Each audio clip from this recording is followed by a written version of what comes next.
नमस्कार। आज हम एक ऐसे पहाड़ की बात करने वाले हैं जिसके चारों ओर कहानियों और दावों का एक जाल सा बुना हुआ है, कैलाश पर्वत। इंटरनेट पर इसके बारे में बहुत कुछ मिल जाएगा, लेकिन आज हम तथ्यों और कल्पना के बीच की लकीर को थोड़ा साफ करने की कोशिश करेंगे। तो चलिए शुरू करते हैं। ये वो दावा है जो शायद सबसे ज्यादा चौंकाता है। इसे रूसी रिसर्चर अर्नस्ट मुल्दाशेव का बताया जाता है। और सच कहूं तो इसी एक कहानी ने सालों से कैलाश पर्वत के रहस्य को और भी गहरा कर दिया है। और बस यहीं से ये सवाल खड़ा होता है, क्या कैलाश के पास सच में समय की रफ्तार बदल जाती है?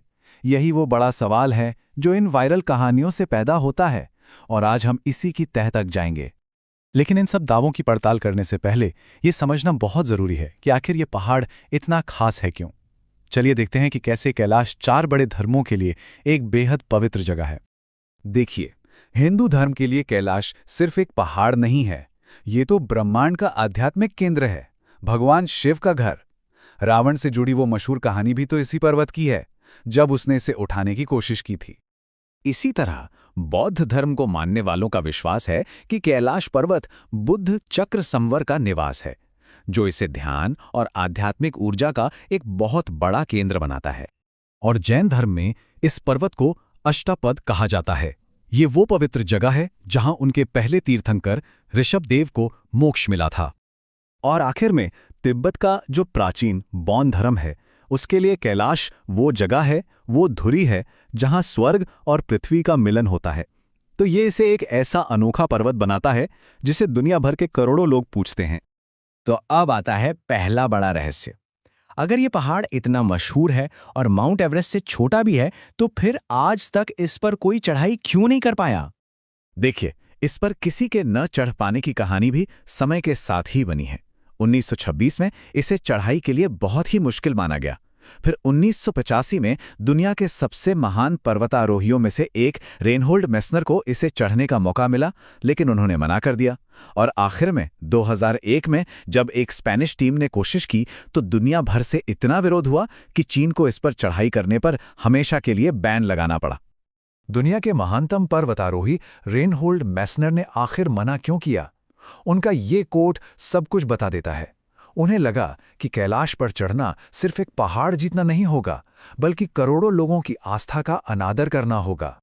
तो असल बात यह है, कैलाश पर इसलिए नहीं चढ़ा गया है क्योंकि ये असंभव है, बल्कि इसलिए क्योंकि पूरी दुनिया ने मिलकर इसकी पवित्रता का सम्मान करने का फैसला किया है। ये एक इंसानी फैसला है, किसी अलौकिक शक्ति का खेल नहीं।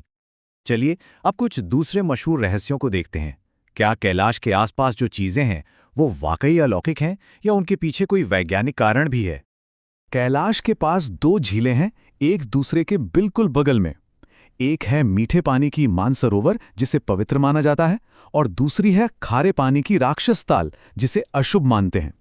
यह सच में एक कुदरती अजूबा है, पर क्या यह अलौकिक है? विज्ञान के पास इसका एक बहुत सीधा सा जवाब है।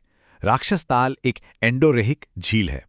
इसका मतलब यह है कि इसमें पानी आता तो है, पर बाहर जाने का कोई रास्ता नहीं है।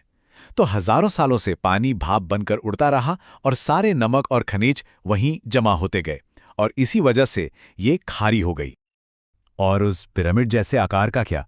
कुछ लोगों का दावा है कि इसे किसी प्राचीन सभ्यता ने बनाया था, लेकिन भूविज्ञान हमें बताता है कि ये एक प्राकृतिक बनावट है जिसे हॉर्न कहते हैं। ये तब बनता है जब ग्लेशियर पहाड़ को चारों तरफ से तराशते हैं, ठीक वैसे ही जैसे यूरोप के मैटरहॉर्न पर्वत के साथ हुआ। अच्छा, अब आते हैं सबसे सनसनीखेज दावे पर। समय का धीमा या तेज हो जाना, लोगों की उम्र तेजी से बढ़ना, क्या इन बातों में कोई भी सच्चाई है? जब इस दावे की जड़ तक पहुंचा गया तो सारे रास्ते एक ही इंसान तक पहुंचे, अर्नस्ट मुल्दाशेव। वो एक आई सर्जन थे, कोई फिजिसिस्ट नहीं। और उनके दूसरे दावे, जैसे कि जलपरियों और पिशाचों का होना, उनकी वैज्ञानिक विश्वसनीयता पर सवाल खड़े करते हैं। साइबेरियाई पर्वतारोहियों की कहानी तो पूरी तरह से मनगढ़ंत है, जिसका आज तक कोई सबूत नहीं मिला। एक और बड़ा मशहूर मिथक है कि कैलाश पृथ्वी पर एक बिल्कुल सटीक गणितीय जगह पर है, लेकिन जब हम असली नंबर देखते हैं तो ये 6,666 किलोमीटर वाला दावा सही नहीं बैठता। असली दूरियां काफी अलग हैं। ये नंबर सनसनी फैलाने के लिए अच्छे हैं, पर ये तथ्य नहीं है। तो फिर वहां जाने वाले लोगों को अजीब क्यों महसूस होता है? इसका कारण भी कोई रहस्य नहीं है। इसे एल्टीट्यूड सिकनेस कहते हैं। जब आप बहुत ज़्यादा ऊंचाई पर जाते हैं तो ऑक्सीजन की कमी से सिरदर्द, कंफ्यूजन और दिशा भ्रम होना एक आम मेडिकल कंडीशन है। तो अगर ये सारे मिथक गलत हैं, तो क्या कैलाश पर्वत में कुछ भी असाधारण नहीं है? नहीं, ऐसा बिल्कुल नहीं है।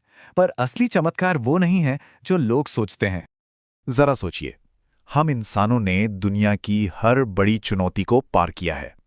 सबसे ऊंची चोटियों से लेकर समंदर की गहराइयों तक, यहां तक कि अंतरिक्ष तक, कुछ भी हमारी पहुंच से बाहर नहीं रहा।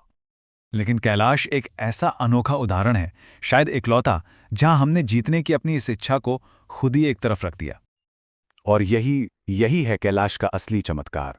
कोई रहस्यमयी ऊर्जा या टाइम मशीन नहीं। असली चमत्कार है हम सब की वो आपसी समझ, वो समझौता कि कुछ चीजें जीतने के लिए नहीं बल्कि सम्मान करने के लिए होती हैं। तो मैं आपको इसी एक विचार के साथ छोड़ता हूं। एक ऐसी दुनिया में जहां हम हर चीज को जीतना चाहते हैं, वहां ये बात क्या मायने रखती है जब हम सब मिलकर कहते हैं, इसे नहीं, ये पवित्र है।